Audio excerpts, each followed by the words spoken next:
টিয়ার 4 টিয়ার কেকগুলো বানাতে গিয়ে অনেকেই যারা নতুন কেক বানাচ্ছ ভয় পাও। আজকে যা টেকনিক দেখিয়েছি ভিডিওর মধ্যে তোমরা কিন্তু অনায়াসেই এই কেকগুলো বানিয়ে নিতে পারবে কোনো রকমের অর্ডার হাতছাড়া করা ছাড়া। চলো কিভাবে বানালাম দেখিয়ে দেই। এখানে দেখো 9 ইঞ্চি, 6 ইঞ্চি আর 4 ইঞ্চির মোল্ডে আমি কেকটি বেক করেছি। প্রত্যেক কটা স্পঞ্জ আমি ডিমোল্ড করে নিচ্ছি একটা প্যারেন্ট নাইফের সাহায্যে। তারপরেই কিন্তু এটা আমি কাটিং করে দেখিয়ে দেব তোমাদেরকে একটা ব্লেড নাইফের সাহায্যে।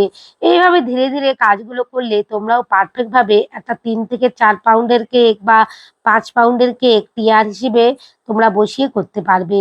আর খুবই সাবধানে কাজগুলো করতে হবে, কারণ কেকের স্পঞ্জ খুবই নরম হয় আমাদের, তাই ধীরে ধীরে কিন্তু কাজগুলো করতে হবে।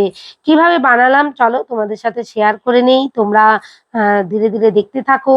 আর আমার এই চ্যানেলে যদি নতুন বন্ধু হও, আমার এই ভিডিওগুলো যদি তোমাদের এতটুকু উপকারে আসে, প্লিজ চ্যানেলটা সাবস্ক্রাইব করে দিও এরকম নতুন নতুন ভিডিওর জন্য আর টিপসের জন্য। দেখো এখানে আমি বাটারস্কচ কেকের ফিলিং দিয়ে কাজগুলো করছি। চলো কিভাবে বানালাম সম্পূর্ণ ভিডিওটা দেখতে থাকো।